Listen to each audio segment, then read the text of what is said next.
And this really doesn't show up so much here, but it's more of a nuance.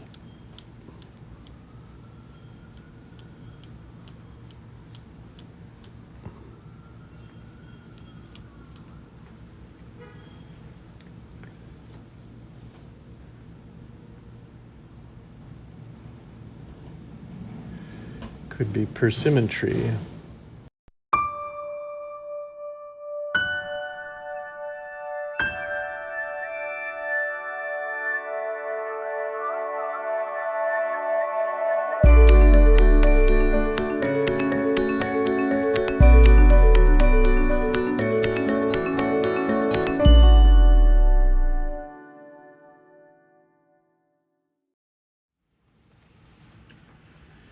We're at our drawing board and looking primarily at our tonal reference. I do have a photograph on my iPad that I can also use when I need some details, but I'm happy with the placement that I created in that first tonal study. And by that I mean, I think I had to inch the structure over a little bit more towards the center of the paper. So I made it just a little bit of a modification from what I was seeing in the photograph to, I feel, center the image, center the castle itself properly, and create a more comfortable fit for the whole structure. This is often the case. We have to take a photo and we get back to the studio, we realize it's a little out of a line or a little bit leaning to the left or to the right. We have to do some modifications to make the image work the way that we feel it should. And that's what I'm doing here. I'm kind of adjusting the image based on my sense of composition. So what you see me doing now is placing that big shape first of the structure, the whole structure, and then I start to divide it based on the different tiers that we see, and think about the spacings of these divisions, think about the angle that they reside on. We're looking kind of at an unusual arrangement of buildings. We don't see this very often, if ever, where we have a multi-storied building. We're seeing the face of it, but it's on a platform of sorts, and that platform is coming towards us. So we have several things happening here. I'm trying not to think about all that and just eyeball the angles. And that's what I recommend you do in this first iteration. If the subject really interests you, this subject of Himei-ji Castle, you can find other images to work from that are sometimes more interesting or provide you a little more information on the side of the structure and so on. This is pretty much looking at it as though we're coming down Main Street and seeing the castle as pedestrians, because we're really looking up at it, aren't we? We're seeing the underside of the eaves in a dramatic fashion. We're seeing the building rise and taper. I'm sure all of this is to present something of power and a sort of well, if your enemies are coming and they see this, they're going to be thinking twice, right? So that's part of the function of this sort of architecture, is to put fear into the heart of your enemies, make them think twice about attacking, etc. And in fact, if you ever can take a tour of the Himei-ji Castle, there's lots of features that are built into the castle structure Some are obvious, some are less obvious. In fact, I was very impressed by the floorboards, which are designed to squeak under the slightest pressure, and you think, well, it seems like it was not made properly, but in fact this was to detect a ninja whose mode of operation is very stealth-like, but the floor system that they put into this structure was sensitive enough that it would send an alarm of a squeaking sound and alert the guards, and they would dispose of the ninja.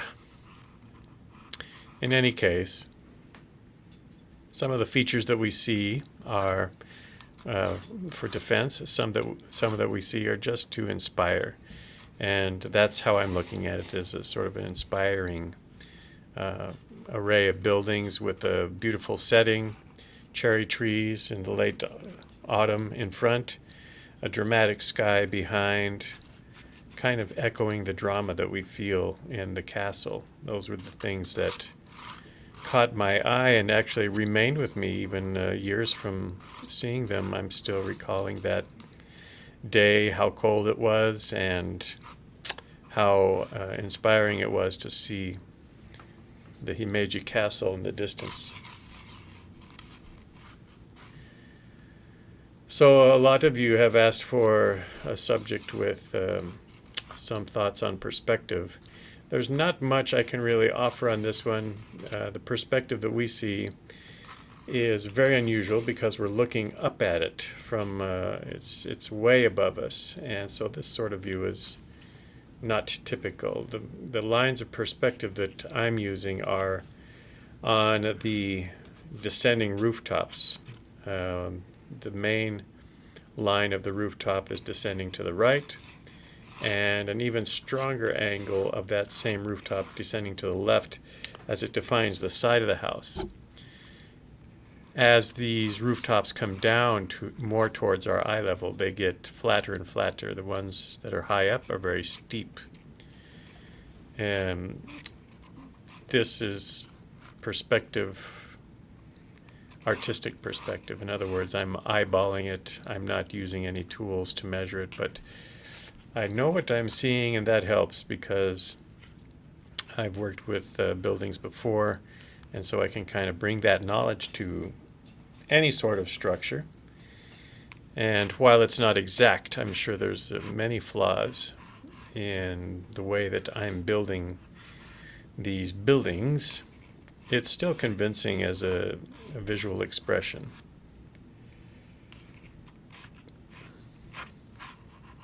Here we have a building which is running contrary to the rising structure behind it.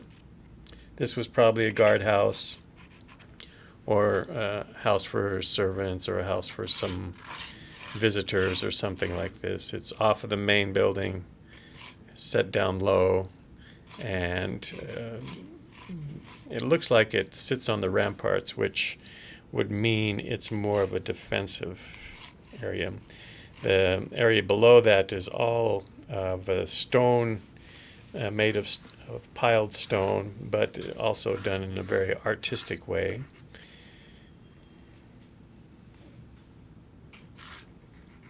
Some of this you can see in the photograph that I provided, but it's worth it to study various photographs. You can see more of the ingenuity in the architecture, more of the beautiful masonry below, the gardens as well. This is a simple view, a dramatic view, but the grounds themselves are much larger, and there's a lot of interesting subject matter from every angle. The reason we're doing such a detailed drawing, this, as you're probably seeing and recognizing it, I'm doing a lot more drawing than I typically do. The reason for this is I'm planning to use a lot of the white paper. The white paper is important to this subject because of the angle of light coming against the subject. We can't get any brighter than the white of the paper. And so I'm going to utilize that to show the facade of these buildings and to create the illusion that these are in fact structures. While still using the white paper, we're going to have to use a lot of small darks in creating the roofs, the windows, some of the architectural elements, the trees are going to be done with a dark application, and to see the lines as I'm drawing them now is going to make that process much easier.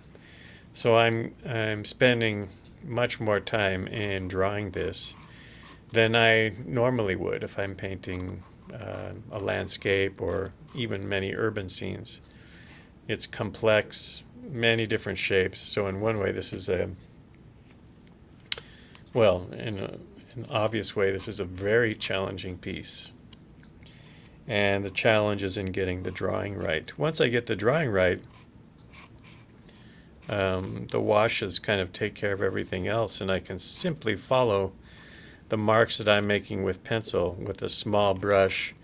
The pencil lines will disappear, and I can just use the brush to create those dark marks on top of the lines that I'm creating.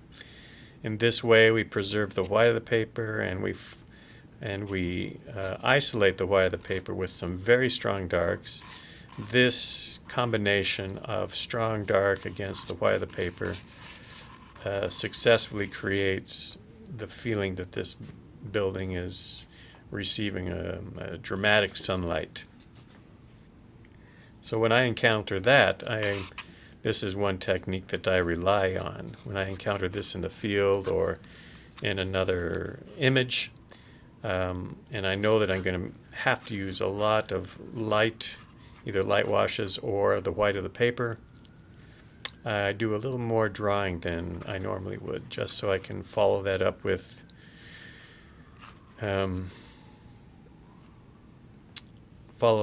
brushwork right on top of the marks.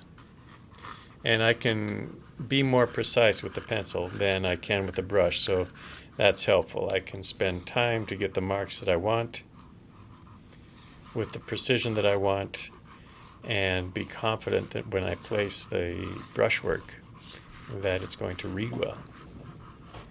So that's the advantage in this case of doing a detailed drawing, spending probably twice the time that I normally would to do the drawing, and in this way preserve the white of the paper, make sure that my painting is going to look believable. Everything that we do around, the shapes of the clouds, the shapes of the trees, the shapes of the wall, this, I'm not putting down very many lines at all, just some simple idea of where to place the brush when I start. The real detail is in the buildings.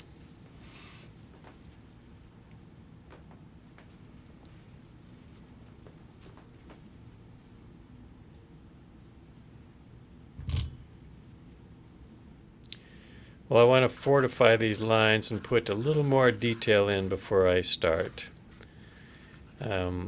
Even go as far as to place the windows. The windows, normally I wouldn't put those in, but because we're going to be using white paper all around, giving myself a place to make those brush marks becomes important. So I sketch in the details of the roof lines, the eaves, some of the ornamental stuff that you see in the roof lines, and the windows. And I put those in with pretty dark marks.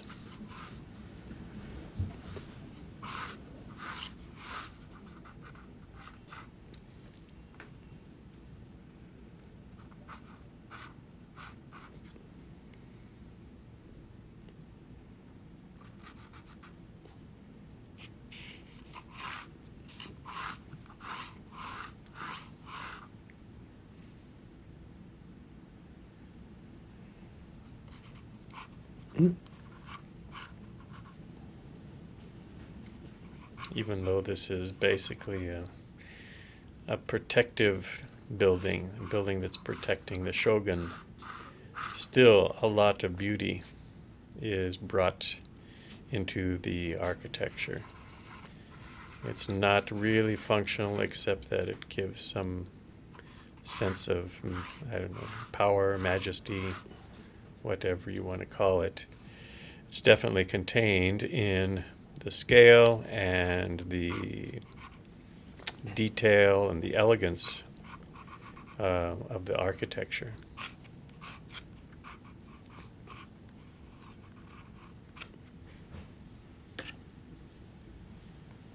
You may be wondering why the building is white. It seems unusual for a castle. This was also done for protective reasons. The white is actually a surface, a paint that's fire resistant. So one way that an enemy would gain access to the castle is to set it on fire. And early on they discovered a paint that would retard or even extinguish flames. And so that's why the whole castle is white. That's the color of this paint that protects it from fire.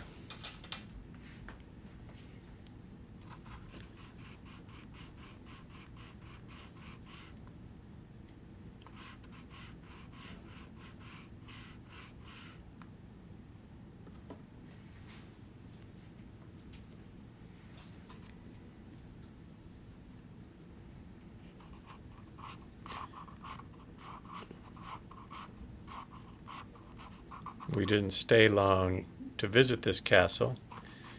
I think we were in Himei-ji less than 4 hours, but it was enough time to make a quick sketch and walk around the ground.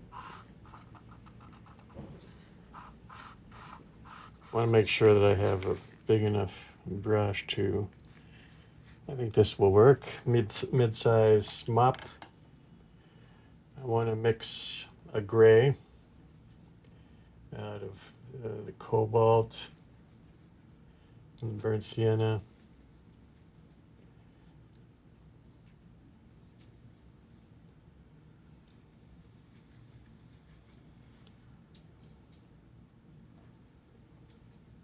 See what kind of gray we get here. Nice mid-strength gray.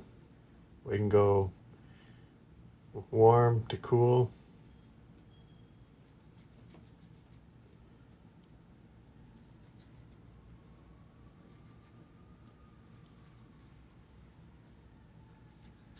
Whichever way we want.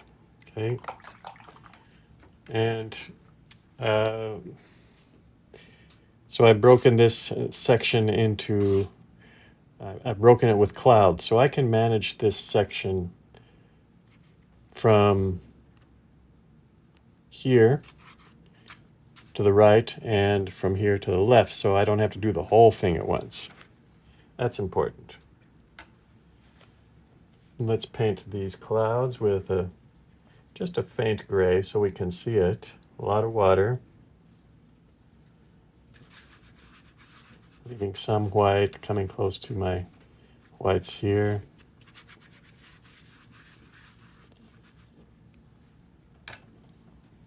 Same thing up here, paint this cloud coming in.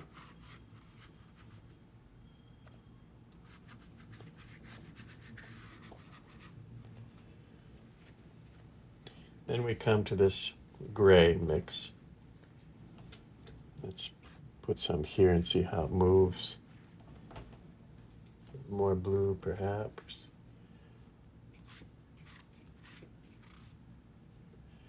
Right up against our building.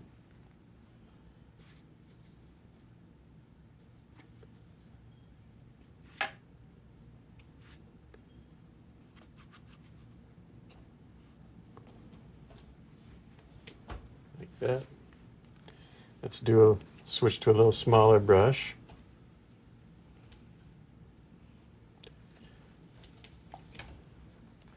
And do the same up here, just a little bit.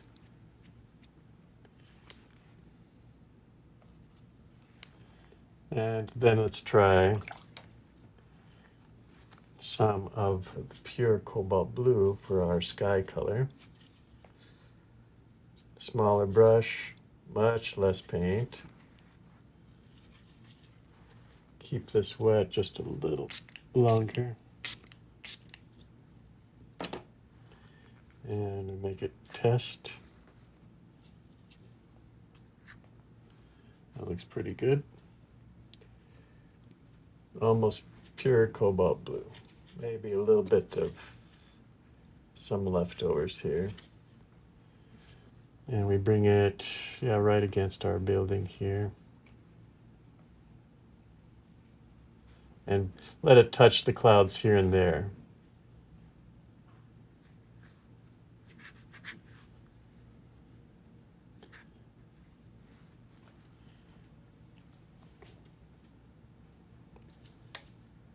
So that we get some lost and found edges.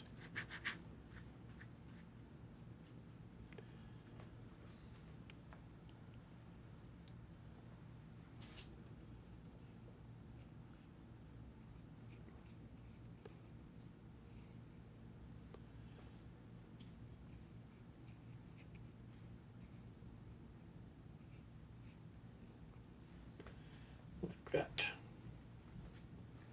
All right. Don't let this build up too much. Want it to drain off.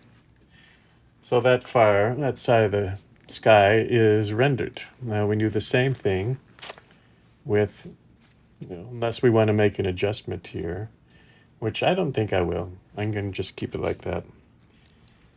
Same process, a lot of water. Use a little more of that sienna. Cobalt blue. But a lot of water.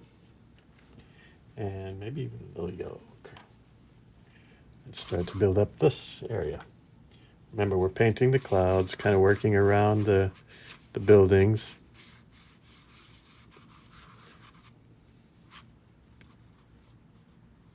This area is a little bigger, isn't it?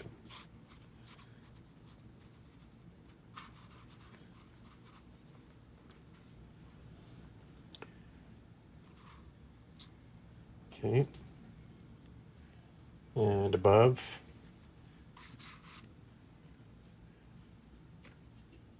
Just a little yellow ochre.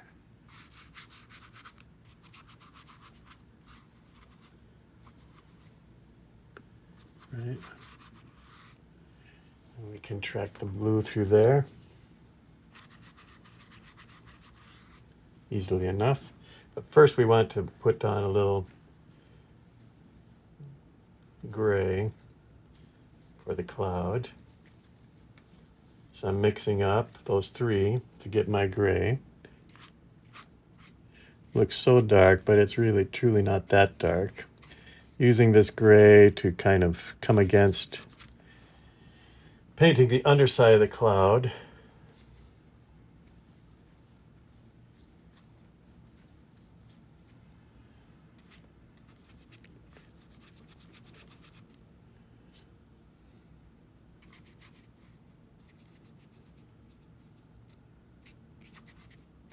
A little bit up here too, why not?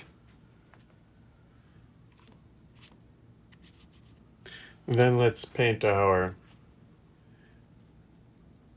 blue sky. Switch to a smaller brush. Cobalt blue, almost pure cobalt blue. We do put some leftovers in there.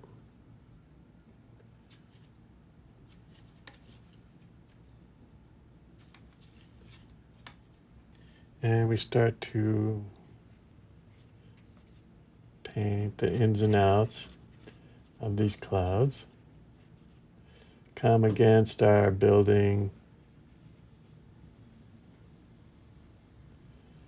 Give the illusion that this is really going behind our building. Same time defining these kind of billowy clouds.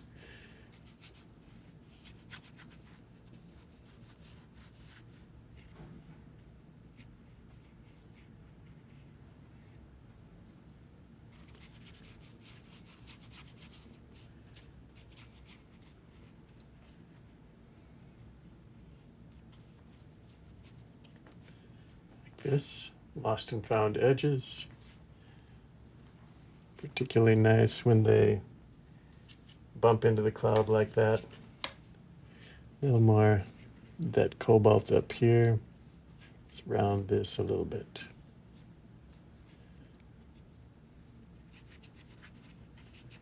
And then build it, let it flow out.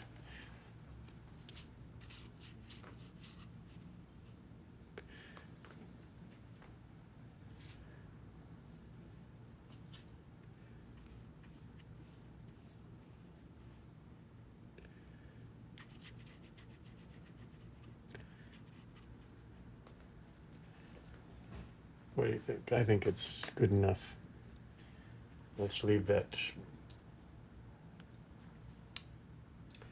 Then we can move down into this lower section.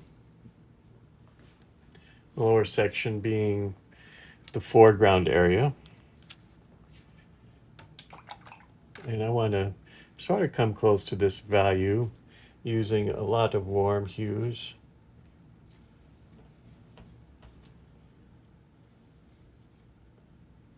A little thicker. A little bit of this very warm yellow ochre.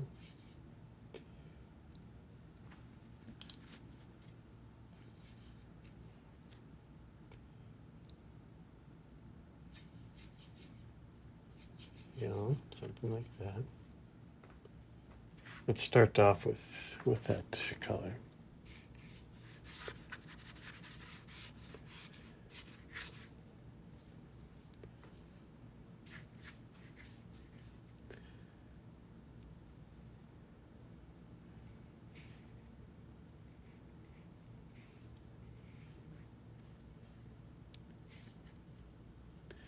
This is wall color of that brick wall.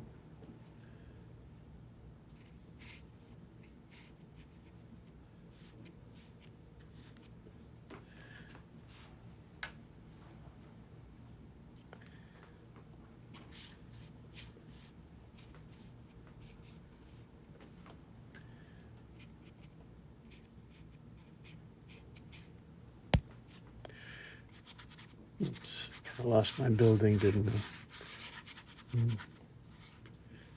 Not super crucial, but maybe I can lift it out there. Let's see. I don't know.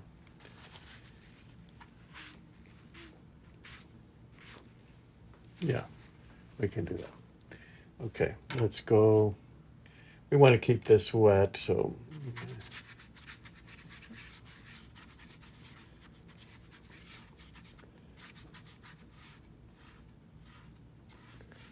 something like that.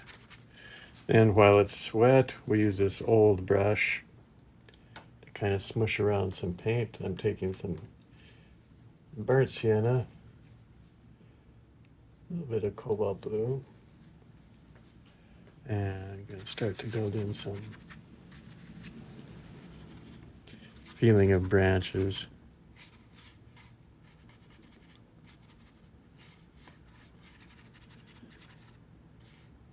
A little reference to that house there.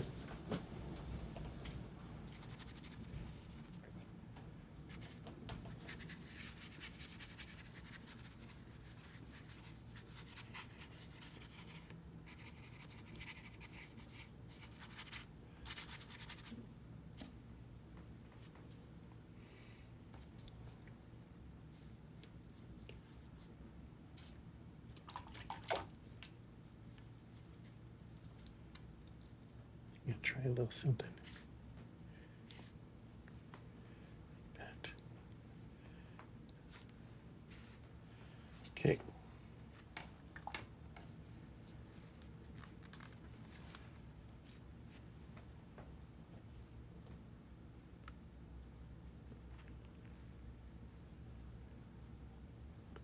Just watching it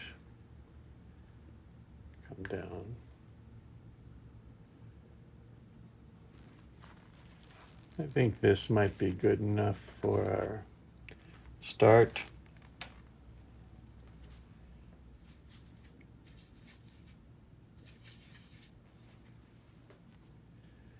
Maybe a few more rough things.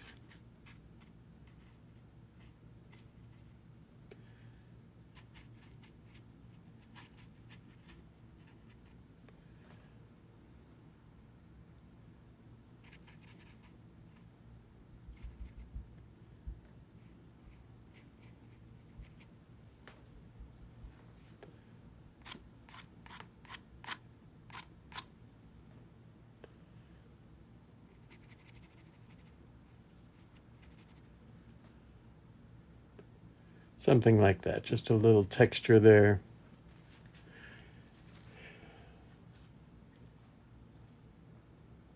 You notice this is dried quite flat.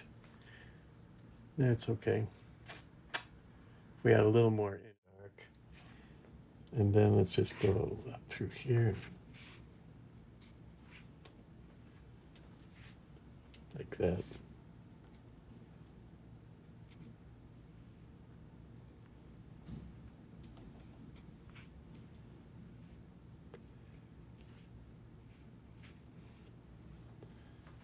Just to get a little underside to that cloud.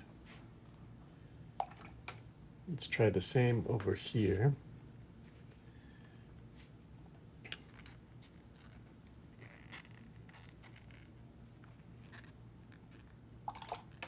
So again, I take just water and come through here, across the top.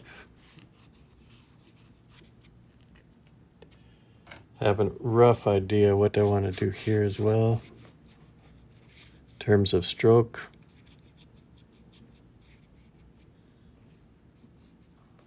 So let's try that. Switch to the smaller brush. Can pick up a good amount of that little burnt sienna.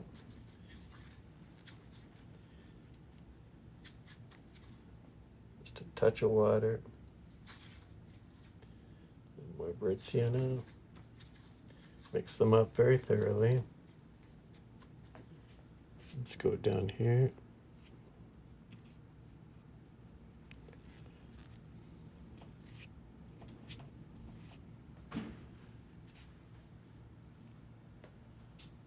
That. And this one kind of coming in like, see, it's already drying there.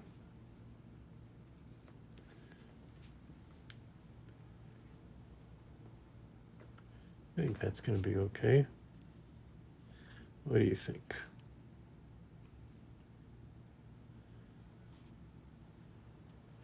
Again, kind of emphasizing the structures. We have some darks coming against these structures, very important.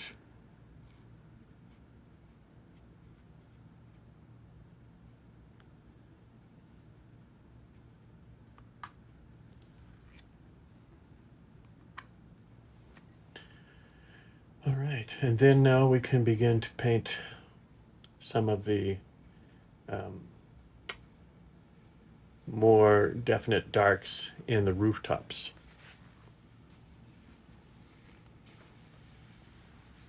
So let's start up here. We're going to use a little smaller brush.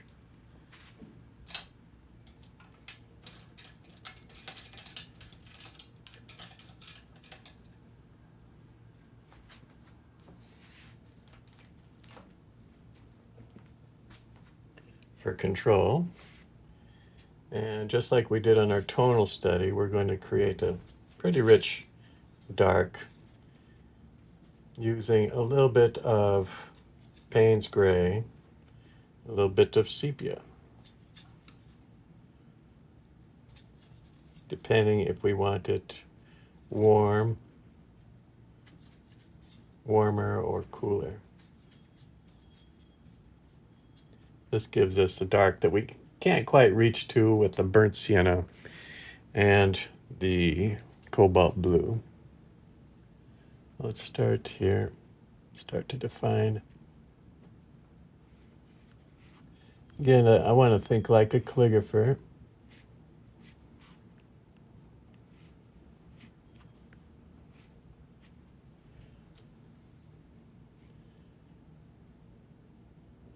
This is all dried, so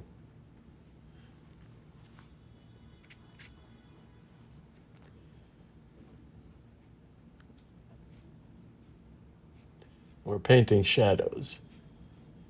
Shadows that we place pretty definitely with a pencil.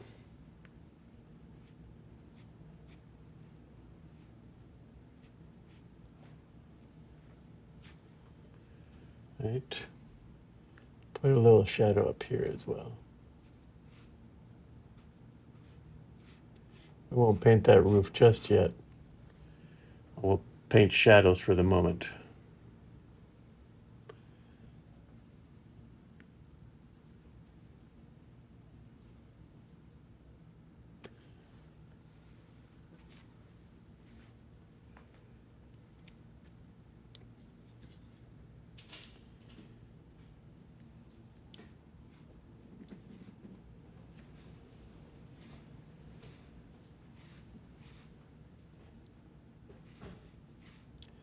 Brush is great for this because it really catches those flared roof bottoms.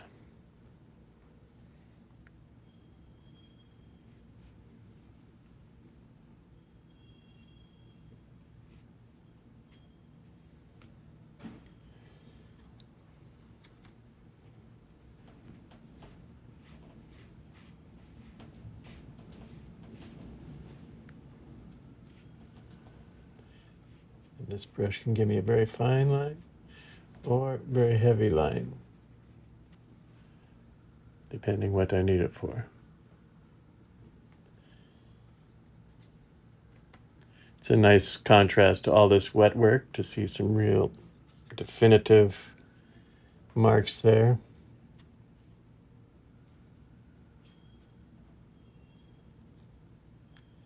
Let's see, this one is coming down as well.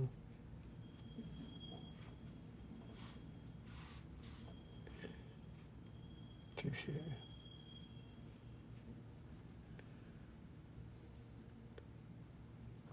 And this one getting a little flatter. Steeper, steeper, flatter, flatter, flatter along the side. They don't very much in this direction.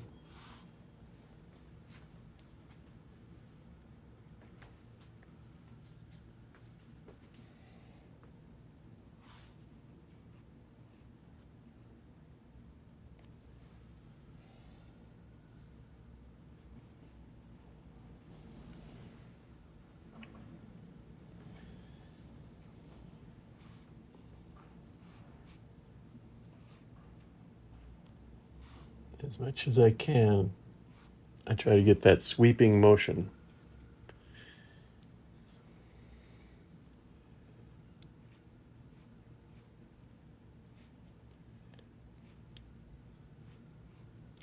Very typical of the Asian architecture. Almost every Asian country, China, Thailand, uses this elegant line, this beautiful line. I'm leaving a little bit of a broken stroke through there. I think that creates the painterly quality that I'm looking for. A little flatter here.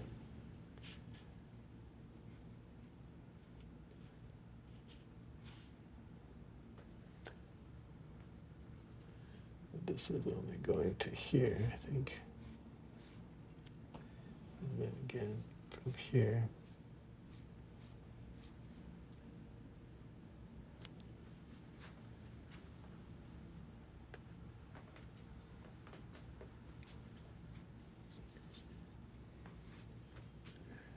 Even flatter through here.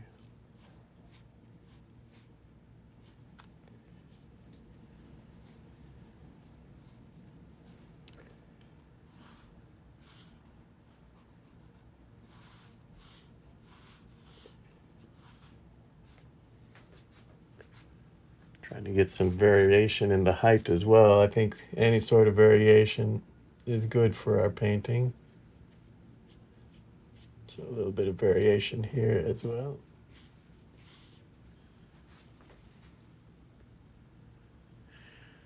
And quickly we start to see that.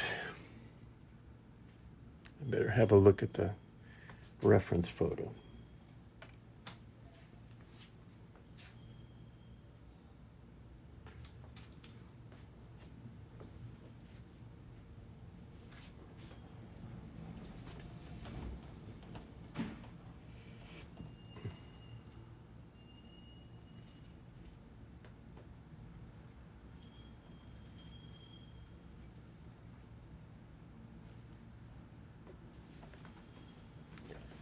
Okay.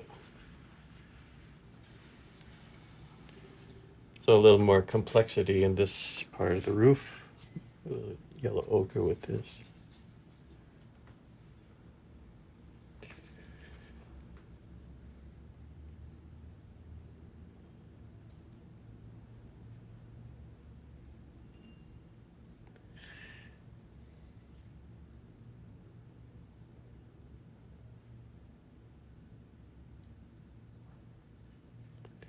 That's why I wanted to get it right. Even still, it's not as beautiful as the original. It's all right. If it's close, I'm happy. Guess my main concern is getting the darkness of the stroke, the feeling that it's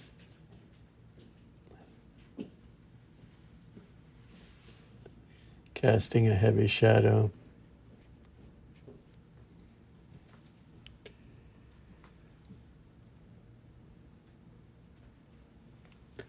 There we go. All right, starting to come out.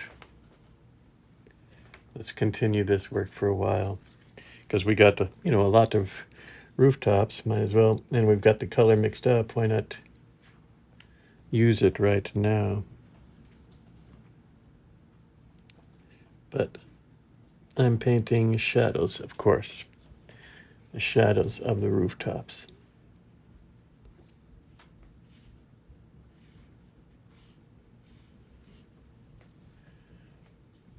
We'll paint the actual roof color after this.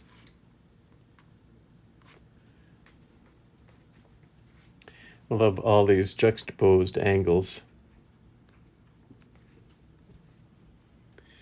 They just add interest to the scene from my point of view.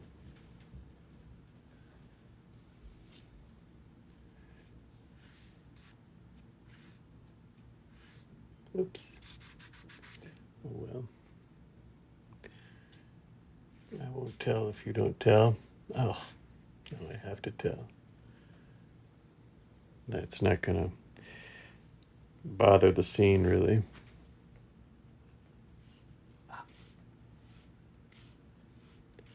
Why is my brush wandering like that?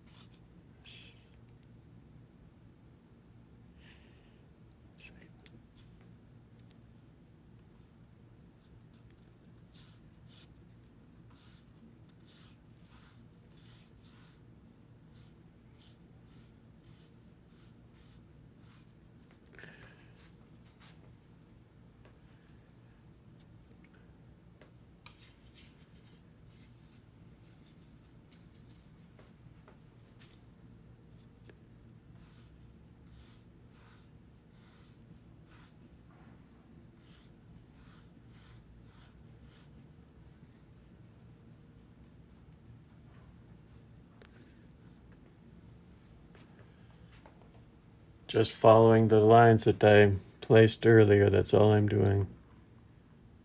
So that's one reason we made them dark, is so that we can create the shadow, the feeling of strong light against a white building.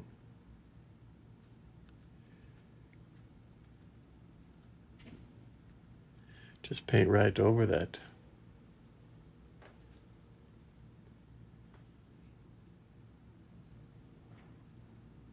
It also allows us to be a little more precise, because we can do a lot more with the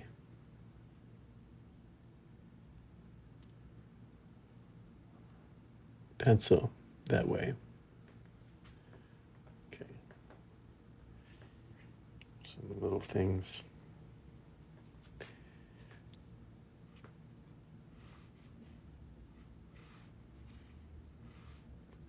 Some finer lines. Using this just a little bit more of the yellow ochre.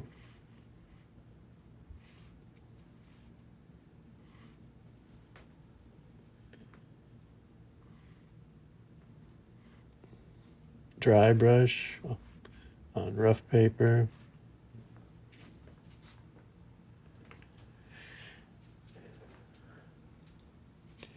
Here we have an opposing angle.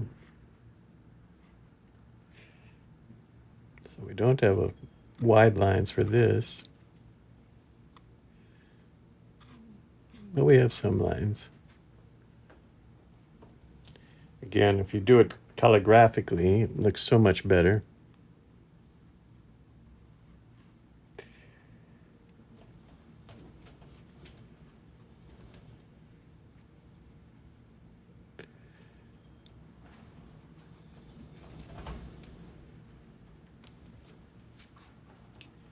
Starting to really pop out, right? Really stand out against the sun.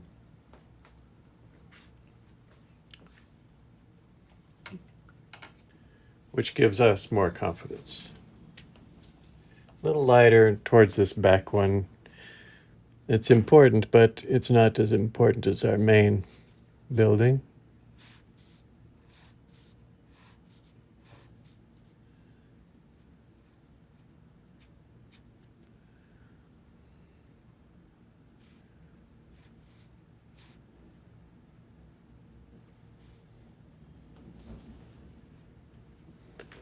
Still want to make it come out.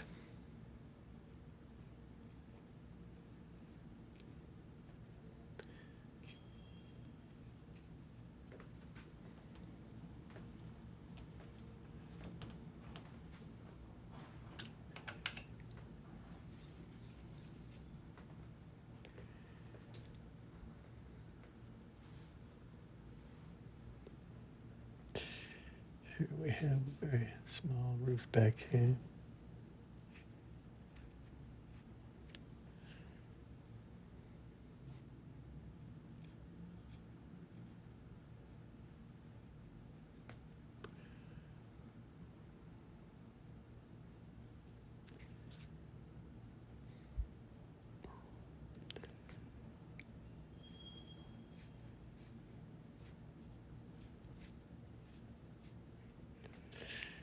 And this becomes this one here.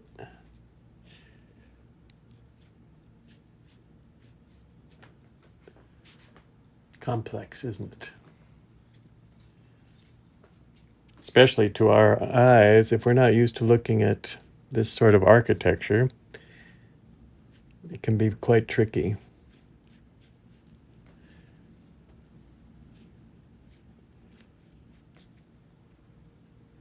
But a lot of these things are repeating, so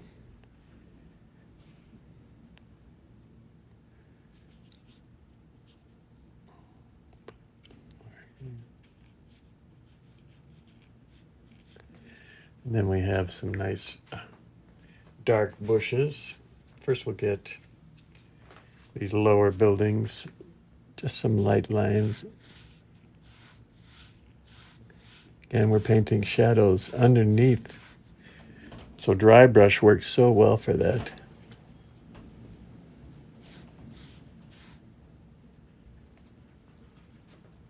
Almost done with the buildings, at least for the rooftops. The rooftops are kind of crucial. Let's mix up green here using yellow ochre, cobalt blue, little Payne's gray, more yellow ochre. Get that kind of deep green.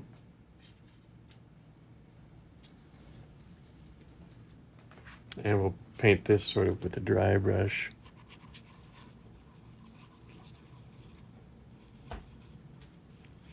Defining this rooftop.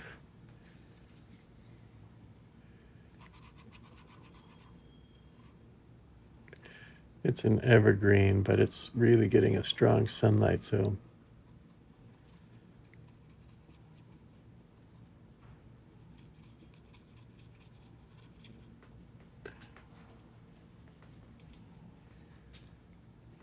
something like that.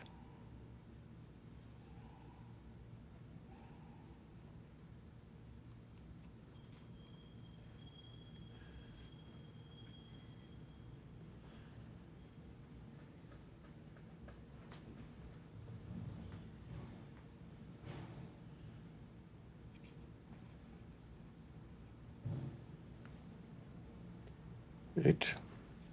Good. We have a repeat, don't we? Over here. These repeats are so important because this could feel isolated unless we repeat that.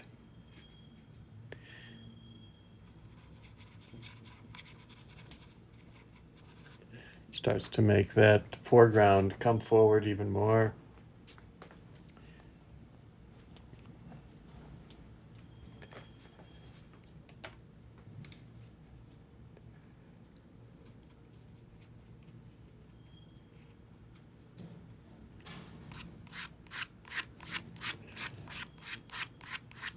Blending, blending, blending.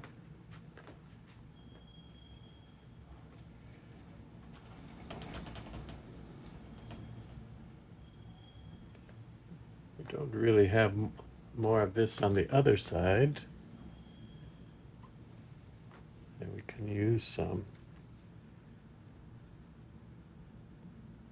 I don't know where would be a good spot for.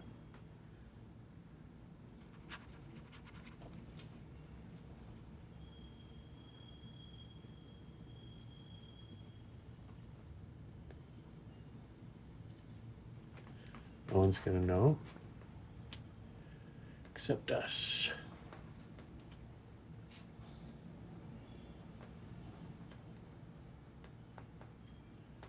Okay, what else, what else, what else?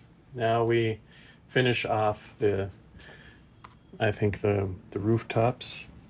So for that we want a little bit of a cooler gray. We're still working in small areas. So let's keep using this combination of yellow ochre, a little bit of cobalt blue, a little bit of the burnt sienna.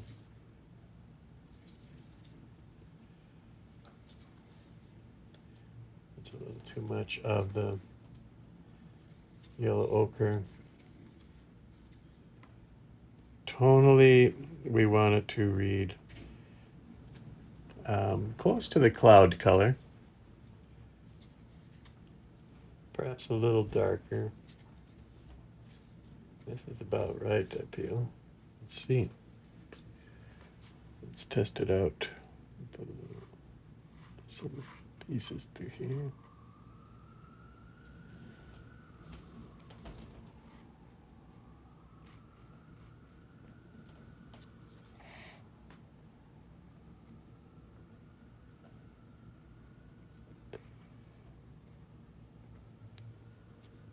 Details. Let's see how it looks up here.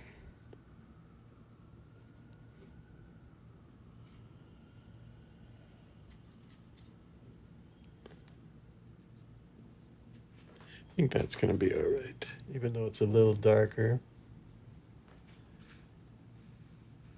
We need a little contrast, don't we?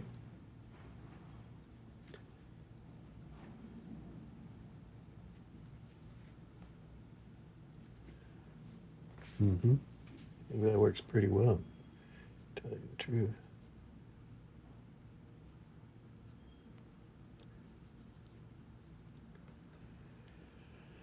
Okay.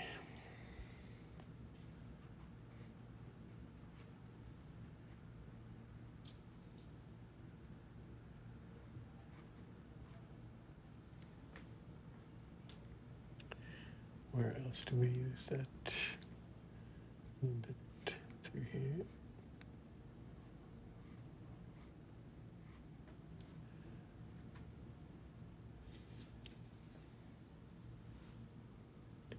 Not a lot of places, actually.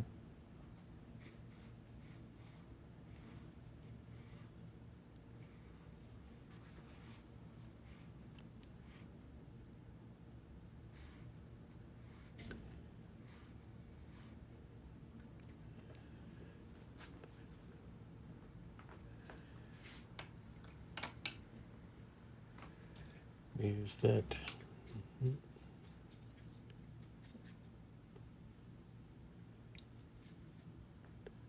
Okay.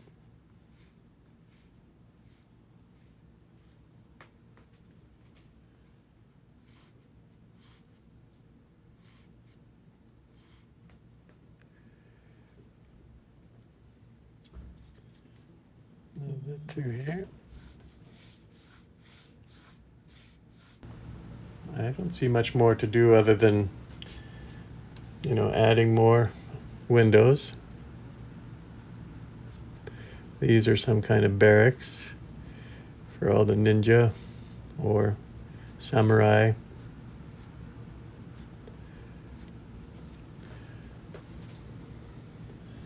Or possibly stables of some sort.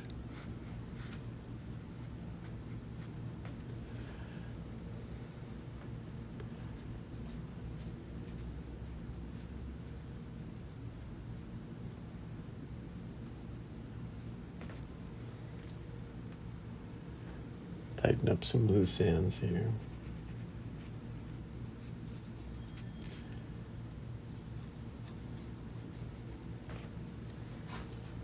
So I'm going to try a couple to see how they look.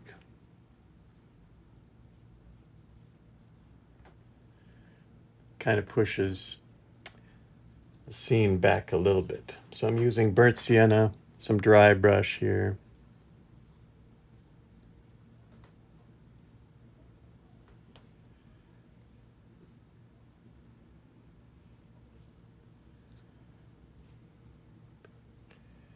Use a little more red with that.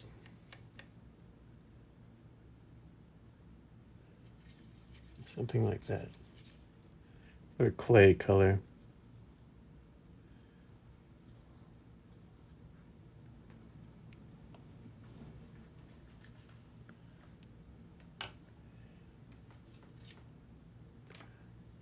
Am I going to paint the whole tree? No.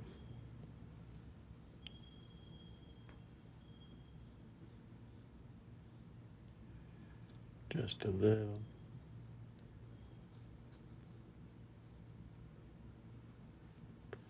Bit.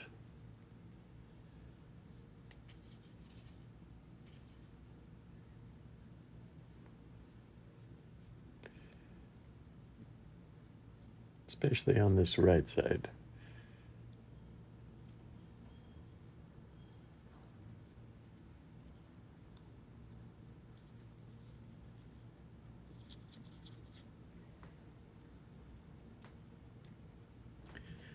We almost feel other trees also in the distance.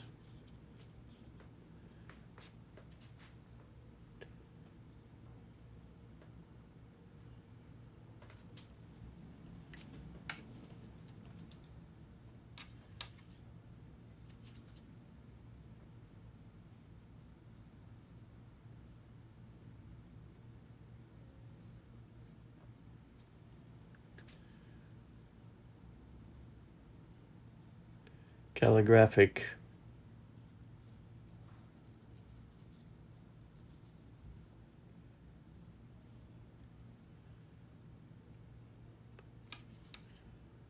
Almost all the leaves were gone from this tree.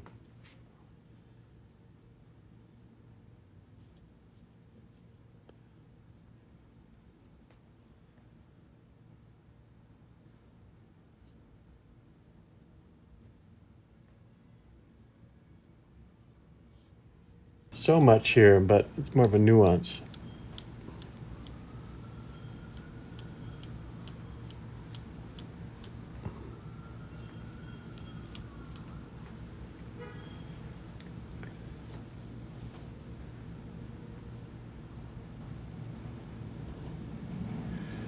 could be persimmon-tree. Those are more of the winter time. Okay. All right.